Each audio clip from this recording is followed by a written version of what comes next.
So now that I've shared a few images with you, let's start developing the information related to those images.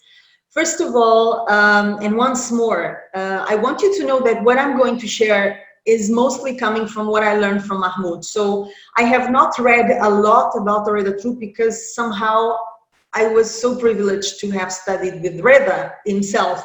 So a lot of what I know comes directly from the things I heard from Mahmoud, not so much from reading things or watching things. So let's start from the beginning. Mahmoud Reda is considered the father of Egyptian folklore for a very good reason. It's not that he invented Egyptian folklore. There is no such a thing as a man who invents Egyptian folklore. What he did was to research Egyptian folklore as it is practiced until today in Egypt, in different parts of Egypt. He collected the raw materials, so we're talking about the music, we're talking about the character of the people, we're talking about the steps, the movements, the clothing, the dialects, everything that composes the folkloric styles and the way those people practice those dances and the music behind it and the traditions behind it. He did that research first with his brother Ahmed, that I showed you in the beginning of the tribute. And he recreated all of that raw material and brought it to the big stages of the world. And when I mean big stages, I mean big stages. We're talking about Carnegie Hall in New York. We're talking about London. We're talking about Olympia in Paris. Yeah, in Paris. We're talking about the big theaters. We're talking about the Opera House in Cairo. We're talking about the Reda troupe being presented in Egypt and abroad next to Kulthum and Abdul Halim Hafiz. Actually, I heard this from Mahmoud many times when they were hired for state performances. Like, you know, presidents of other countries visiting Egypt, or Egyptian artists being sent to represent Egypt outside of Egypt.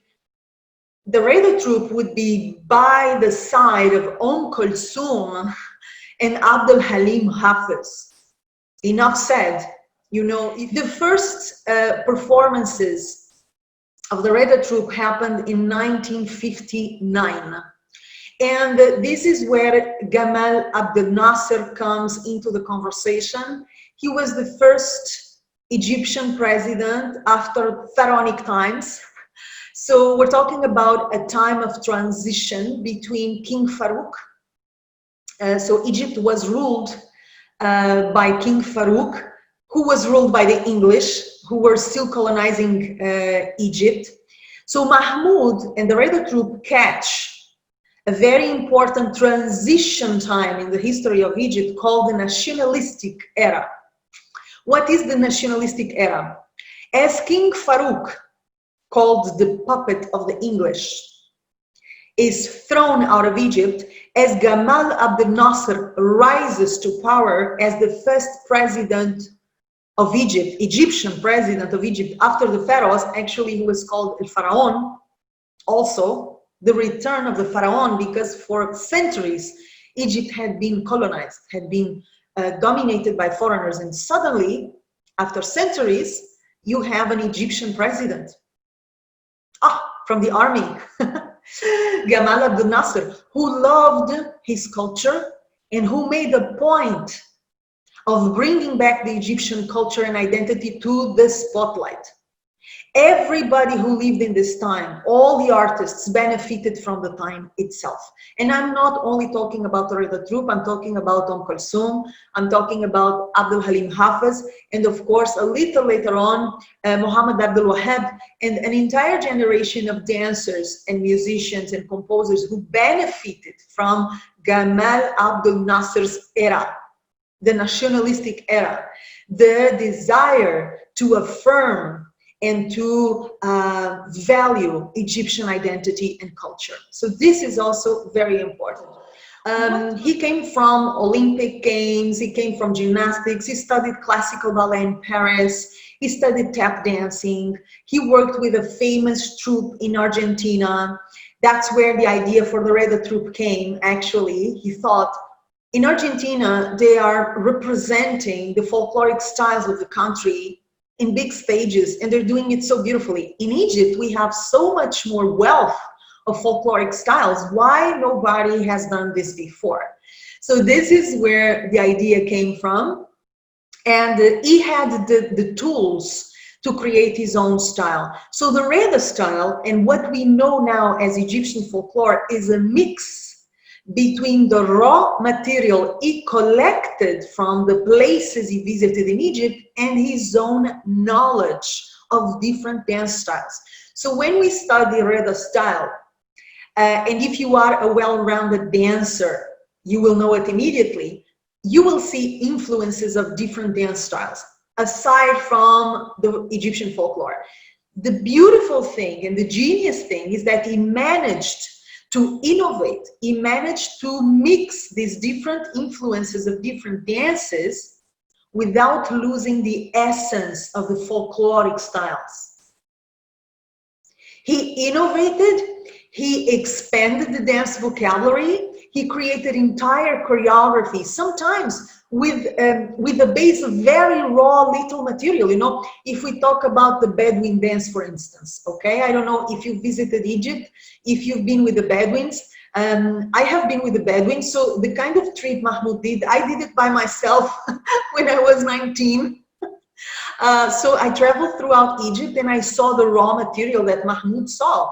There is not much to use, you know. The Bedouins may dance with the 2-3 movements on repetitive mode. How can you create an entire dance, an entire choreography, an entire tableau with 3 movements? How can you do that? You have to be a creative genius, and you have to be a creative genius to manage to expand that vocabulary, which sometimes it's not very, very abundant, without losing the essence, the core of that specific style. This is something that Mahmoud had in common with Muhammad Abdul Wahab. And actually, he loved Muhammad Abdul Wahab. I listened to a lot of Muhammad Abdul Wahab with Mahmoud in his studio. He made me sit down and listen, and I mean hours of Muhammad Abdul Wahab, just listening, drinking tea and listening. Look at that, look at that, look at that. Oh my God, I can't believe it, how he did that. You know, he loved Muhammad Abdul Wahab, who was, of course, another genius and innovator, perhaps the biggest Egyptian musician of the 20th century. And I would dare of saying one of the biggest musicians worldwide of the 20th century. And so this is the main characteristic that I would say defines the Reda style. It's the ability to keep the core of Egyptian folklore, but modernizing it and bringing it to the biggest stages of the world. Yeah, the biggest stages of the world. Guys, Albert Hall in London, I mentioned Carnegie Hall, I mentioned the Olympia at Paris. These are the biggest, most respected stages in the world. The Reda troupe performed there. He managed to bring to the highest, most respected stages dance forms that were not even considered art. This brought a sense of recognition, self-confidence, and pride to Egyptians like never before. This never happened before. Before Mahmoud Reda, you had these folkloric styles located in different parts of Egypt, and you had Raqs al-Sharqi at the time. Of course, this was the beginning of the golden era. Actually, Mahmoud did a big show with Naima Akif. He danced with Naima Akif. This is something a lot of dancers don't know. He told me this, and he told me, you know, Joana, Naima Akif was the only Oriental dancer that could actually be choreographed and be taught. Samia Gamal, Tahia Carioca, of course he knew these dancers, but he could not work with them because they were not choreographable. They would just improvise. They did not have the skills to learn a dance sequence. Naima Akif had the skills. And he worked with her. He went side by side to this golden era of Oriental dance. But the truth is, even the golden era of Oriental dance did not present Oriental dance in the biggest, most respected stages of Egypt and the world, just like Mahmoud did with folklore. It changed Egyptian identity, the way Egyptians saw themselves. So you would have Falahin, the peasants, seeing themselves and they say, this is us in a big stage, beautiful, elegant, with value, with pride. You would see Saidi people watching themselves in a tahtib tableau, huh? And they say, oh, our tahtib is so beautiful. We didn't know that. The Bedouins would look at Mahmoud's dances and say, wow, this is us. How did he do that? How beautiful. So there was this pride in Egyptian identity that was gained through the work of Mahmoud in the big stage and later on the big screen.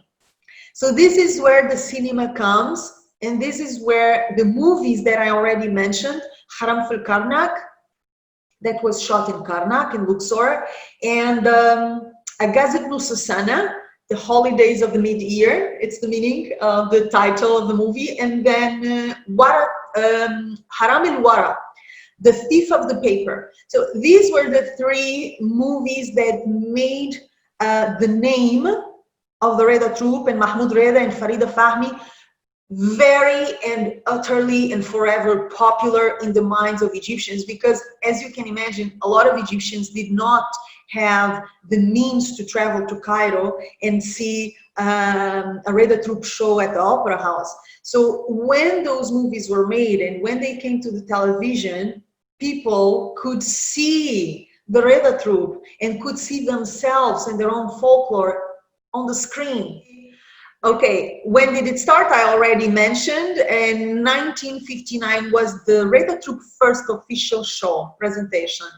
Let me also tell you a little bit about the Fahmy family and the Reda family. So these two families come together, and it's a very important encounter for the creation of the Reda troupe. We're talking about a creative encounter and also a love marriage encounter. So Mahmoud Reda married the sister of Farida Fahmy, Nadida Fahmy, and Farida Fahmy married the brother, the older brother of Mahmoud, Ali Reda. Yeah? So this was like a marriage of families that supported the Reda troupe. Both parents, both families supported the Reda troupe and helped creating the Reda troupe. So this was a kind of a family enterprise, at least in the beginning, okay? With time, the Egyptian government took the Reda troupe under its arm. This was very good, of course, because suddenly you belong to the government and you have all your wages every month, and you have the social security, and you have the respect, and you have the opportunities that come with being a troop from the government, the official troop from the government, but you also have the downside. Being retired was one of the pains, the sadnesses Mahmoud often talked about. He mentioned it to me many times because he was not ready to retire. And as an employee from the government, when the time came to retire, they just retired him, completely forgetting or ignoring that he was an artist at the top of its creative flow, you know, and with experience. So at the highest point of creation, he was retired because he was also a government employee. This is a little bit of politics, but it's also interesting to think about, no? Because artists, they can work forever. They can create forever if they have the health for it. And Mahmoud had the blessing of having a beautiful health and a great brain, very fresh brain, until well into his 80s. There was all of that for me, and I will tell you exactly what it was for me. But that's not why I say he was a genius. I say he was a genius because I'm an educated professional dancer. And I know the history of the craft that I work. So if I know the craft that I work with, I have to know exactly what I mean when I say Mahmoud Reda was a creative genius. And I say it not to be nice or not because I love him and I owe him so much for everything that he has given to me, but I say it because it's the truth. It's simple as that, okay? Basically all sorts of dances. So when you observe Reda style and when you learn it, again, if you are a well-rounded dancer, what do I mean by well-rounded? If you have studied different styles of dance, you will recognize very different influences. So I recognize differences there in influences of jazz, tap dance for sure, big time, classical ballet, big time, you know, all the port de bras, all the way of using posture and arms and hands and lines and turns and arabesques and transitions and small little ballet, classical ballet steps. I see modern dance there. I see different dances from the time, from the 50s there, the boogie woogie and the twist. And if you are a dance lover and if you go into the Reda style, you will find so many pieces of different things, like you do when you listen to Muhammad Abdul Wahab. If you know music, world music, you say, oh, this is rumba. Oh, this is from the flamenco. Oh, this is from the tango. Because these were artists who drank from different fountains, and those different influences showed, and at the same time didn't show, because they mixed them so well. It's like a pot, you know, imagine a pot and you're putting all these different ingredients and then you mix them so well. The final result is not a pastiche of different styles. It's just a new thing coming from different influences and also coming from the sensibility of the creator. Let's not forget that. So I've often heard critics to the Reda style. Either critics saying this is not authentic folklore, this is not how people move in the Saidi area, this is not how people move in Ismailia, this is not how Bedouins dance.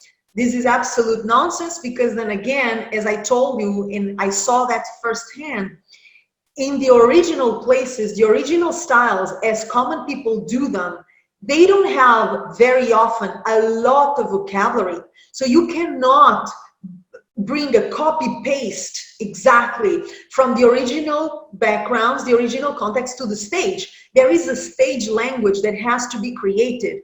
And he did that. Now, the people of Egypt recognize those styles as their own styles, as authentic. And as I said, that's the proof of a big genius. When you can keep the essence of these styles intact, but expand the steps, expand the possibilities. Yeah, and he did that. He actually did that. Another critic that I often heard was that Mahmoud mixed too many foreign elements, you know. And then again, you know, I say every artist, contemporary artist, if he's good and if he's educated, he will mix all of these educational materials. He will mix everything that he knows, you know. This is one of the things I learned from Mahmoud. If you want to become a better Oriental dancer, study Oriental dance, but study other kinds of dances as well. Drink from different influences, drink from different fountains. Don't close yourself. This is not how you open your head, you know. I saw Mahmoud taking classes of Argentinian tango. I saw him taking classes of salsa in his 80s. I saw him asking me about Portuguese fado. I used to sing for him. Every time we finish our work in the studio in downtown Cairo, he would take me home. And in the car, we had our singing session. So he would sing me Arabic classical songs, a lot of Abdul Halim Hafiz. And I would sing him Portuguese fados. He loved them so much. And jazz classics, like Etta James and Ella Fitzgerald, because he was a curious mind. He was an artist, guys. Artists are interested in art, in different kinds of languages, in different cultures. This is the mind of an artist.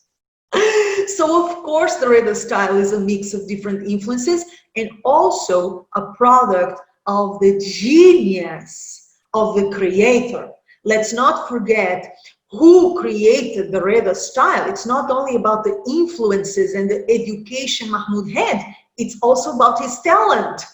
He was working from within. The Reda style is his creation. It is not only the influences and it is not only the contribution of beautiful artists that surround him. Yeah, like Ali Ismail, a great composer who worked for the Reda troupe, who also made the Reda troupe. Ali Ismail was one of the loves of Mahmoud's life. He loved this man, this composer, so much. He showed me his music. He told me, Joana, we would not be the Reda troupe without Ali Ismail. He created our soundtrack. He understood me and he understood what the Reda troupe was about, and he managed to give us the perfect soundtracks. So of course, it is all a combination of factors, right? Of influences, of the time, of the genius of Mahmoud. It's a combination of all this that makes great innovation, great art. And Mahmoud was not the kind of person who would speak badly of anything in anyone. So even if he not like something, and this is one of the things I learned from him, if you don't like something, ignore it. Keep doing your thing. Don't waste time complaining, this is horrible, oh, I hate what they're doing. This is not the kind of speech you would hear from Mahmoud Reda at all.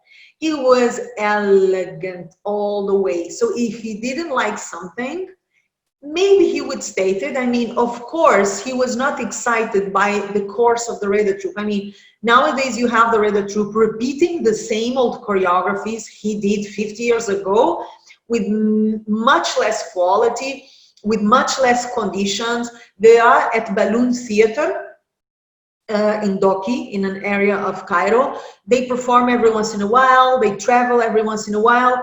I've seen their rehearsals. I went with Mahmoud a few times to see the rehearsals. They're training at the Balloon Theater.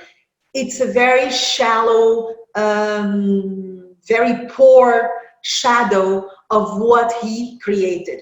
But this is what happens when you have an artist who becomes a government employee. Farida Fahmy was a government employee as well. So she was the main dancer of the Reda troupe, and when time came, she was retired as well because she was a government employee. And obviously, that is not a good idea. I mean, it's very complicated to mix art with politics. And this is one of the reasons why it's complicated. You know, artists are retired at an age where they are at their best. This happened with Farida Fahmy, it happened with Mahmoud, and what happened with the Reda troupe is that they really did not evolve. I would agree totally. I agree with that. I agree with Farida, but Mahmoud did not speak about it. He just wanted to keep creating. He wanted to be joyful. He wanted to laugh. He wanted to dance. He went to his studio at 8 o'clock in the morning, 5 days per week, to create, to teach, to think, to film, to listen, to edit. He was a creator, born creator. Born creators do not criticize much, they do much. Okay, so now there are many ways of perpetuating the legacy of Mahmoud Reda. This is what I do in my work. Very recently, I started to teach Reda style in my online school. Mahmoud wanted me to teach his style for a long time. Actually, we had an argument about this, and he was quite sad at me. I told him, Mahmoud, it is not the right moment. I need to find my identity first because I am not a Reda dancer. I am a dancer. I am an artist, just like him. And although my biggest influence, I would say it's Reda style, because I studied and worked with him more than I studied and worked with anyone else, I am not a Reda dancer. So I wanted to take my time to build my identity and then start teaching by myself his style, which I know better than anything. Yeah. So recently in my school, I launched Introduction to Reda Oriental Dance Style. We launched it in March, and we're doing it again this August. Okay, we have a new tribute edition to the course happening this August with new live classes and an incredible introduction to the Reda Oriental style, which is less known than the folklore, and also to his wisdom. It's going to be fantastic, and you're going to receive information about that, okay? So there are many ways of continuing the legacy. The Reda troupe we now see in the Balloon Theater is not the only way, okay? Literally means blanket or coverage that was used by women in Egypt, especially in the big cities, Iskandaria and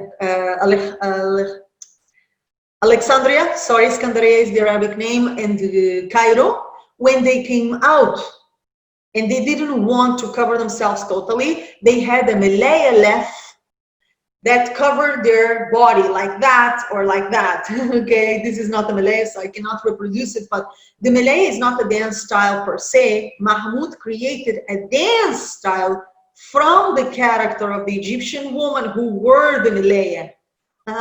Okay, so when we're talking about Reda troupe and the Reda style, we're talking about a style of dance that distinguished itself from the Raqs al-Sharqi scene, from the Khawazi, from the Awalem, even from the golden era dancers, you know, like Samia Gamal, like Tahia Karyaka, like Naima Akif. When Mahmoud choreographed Naima Akif, he choreographed her Reda style, Oriental Reda style. Much more elegant, big lines, balletic, a little bit, arabesques, a lot of different elements from different dances, a lot of dignity, a lot of elevation, a lot of feminine, beautiful, noble posture. He instilled Reda style even in the Oriental dance. Okay, now that I have given you a little bit of history of the Reda troupe and Mahmoud Reda, I'm gonna share a little bit more of the men and the beautiful things, or a few of the beautiful things I have learned with him, with the work, with the daily relationship. So the way I met Mahmoud Reda is very beautiful. I had just moved to Cairo to start my career, and I wanted to bring more folklore to my shows, and I didn't know enough folklore. Like most dancers, I had focused only in the Raqs al-Sharqi, and I wanted to bring variety because I suddenly had an orchestra and I had 1 hour show to fill every night. And I thought, okay, I will need to know folklore because I'm going to be bored to death if I do only Raqs al-Sharqi, and I want to educate myself. I want to know everything about Egyptian dance. This is why I went to Egypt in the first place.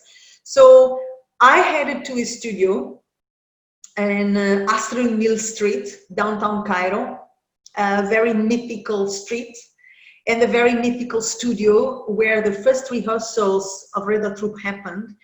And I asked Mr. Mahmoud, could you please start teaching me folklore? I am an Oriental dancer. I just signed my first contract here in Cairo, and I want to go deep into the folklore to bring the best of Egyptian dance to my shows and to entertain myself, because I like variety and I like to do different things and to explore different sides of me. And let's start with tahtib. So this is where it all started. We went into the room and he started teaching me a bit of tahtib privately. This was a private class. And when we finished the class, I handed him the money for the class and he rejected the money. He told me, what is that? I told him, Mr. Mahmoud, this is the payment for your class. And he told me something that I never forgot. I believe something that made me in many ways, and something that carries me off when things get hard. Okay, he looked at me, he told me, I will never take a penny from you. It's my honor to teach you. My studio is yours. Tell me what you want to learn, I will teach you. I was shocked. I was really shocked because I was not used to that. At that time, I had already been in Egypt for a few months, living. I had had a lot of disappointments. I had seen how the Egyptian dance scene works, and it's really dark, man. And I was not expected to this kind of kindness. Also, I felt guilty because I knew I was going to make money out of his training, because I'm a professional dancer and I was putting up shows with Egyptian folklore. So everything he would teach me would be used in my work. I told him it's not fair. This is not a hobby, this is my work. I will be paid for it. The correct thing to do is to pay you for your work. I mean, why would you teach me privately for free? That's nonsense, it's crazy. And he refused. He said, believe me, it's from my heart, it's my honor. My studio is yours. Come every day, I will never charge, not a penny. And he kept his word. And this is how we started working together as well. So he started teaching me. Of course, we became friends. He was my family, away from my family. I rehearsed with my first orchestra in his studio. I put together my first shows in his studio with my musicians, without my musicians. I started to teach with him. I started to record with him. He started to record me. He started to go to my shows, and everything got so mixed. The friendship and the study and the work became one. Okay, and this is how we developed our relationship. And of course, we had a lot in common. I'm an artist, I'm very curious, and I love to focus on the craft. I am very focused. I've always been very focused. I don't lose time with small, petty things. And he was like that, exactly. So we understood each other perfectly. He was perhaps the person who understood me the best in my life, He really got me. He really got me. So we communicated very easily, very easily. No. And so being focused on your craft, it's super important. Don't mind so much what others are doing, except if they are doing something that inspires you. And even then, you watch it, you register it, and you go back to your center. It's almost like having a home that you come back to. Your home is your creation. And what is your creation? It's your dance, and it's also your life, yeah? So focus on your thing. Don't lose so much time and so much energy checking at what everybody else is doing. This is not the way of the artist. Believe me, it is not. And this is one of the things that I integrated through living and working with Mahmoud. It became part of my way of doing things. You know, being hyper-focused, not comparing myself, being a pioneer in my own work, always ahead, always doing, and then letting everybody come after me and do the same and copy. I don't care, because I'm always focusing on moving forward in my direction, from my center, from my identity. This is something that I learned from Mahmoud. I say, no. Even if you're not inspired, even if it's your worst day, do it. I want to see your worst. It's done. It's better than nothing. Yeah? Done is better than nothing, and done is better than perfect. Do your work. Show up. Do it. If you don't like the result, it's okay. It's okay. You will improve it the next day. You will change it. You will start from scratch. But the work you have done will not be lost, even if the result is not to your liking. Okay? So this is, you know, it's a lot of the background of the genius work that you see, but you never hear about, right? I mean, you never hear about the journeys of the dancers who create the great shows, the journey of the writers who create the great books.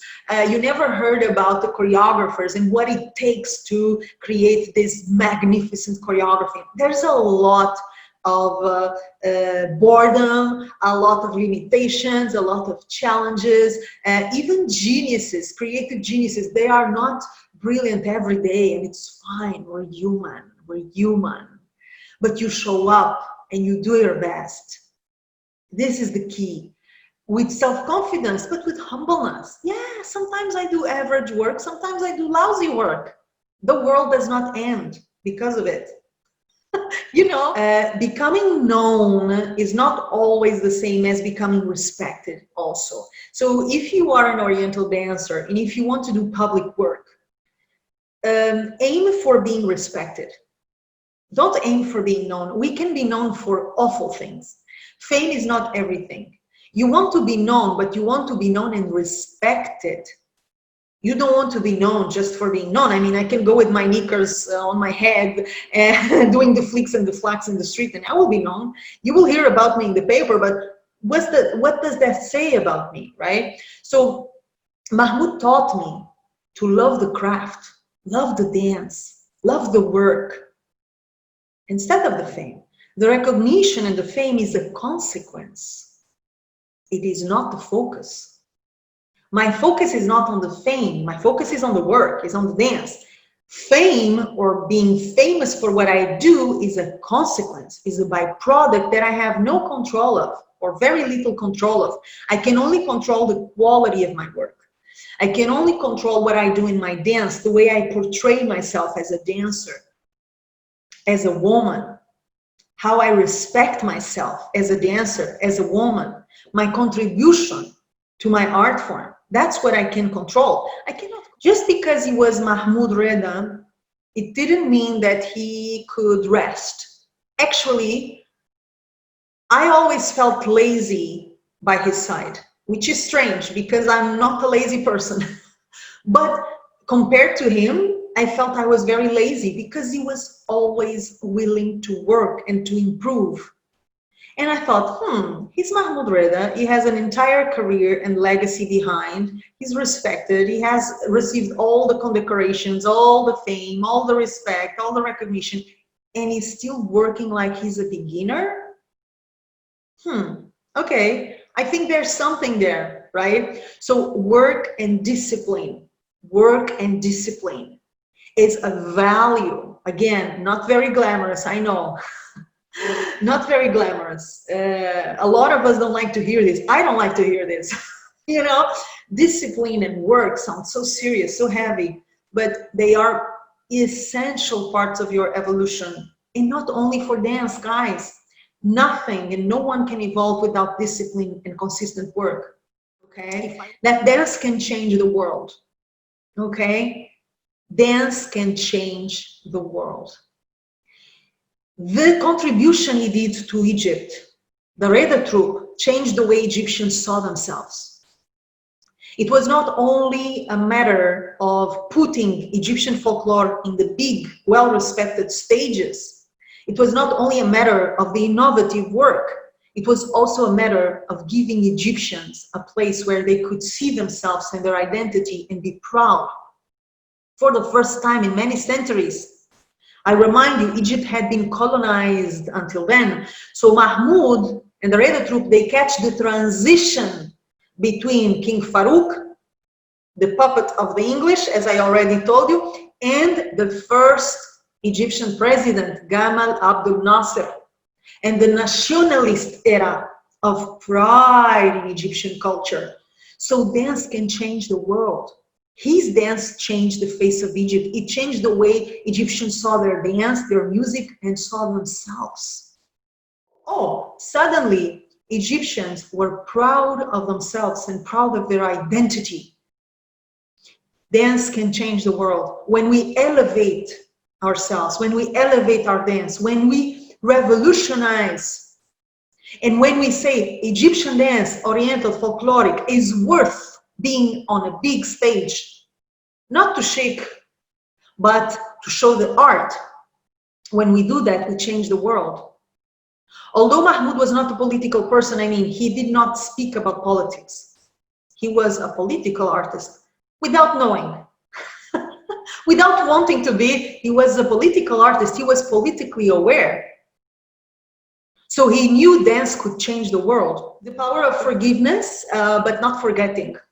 It's very important. I talked with Mahmoud many times about everything. So aside from my teacher and aside from my dance partner in work, he was my best friend. And as I mentioned, he was my family away from my home, from Portugal.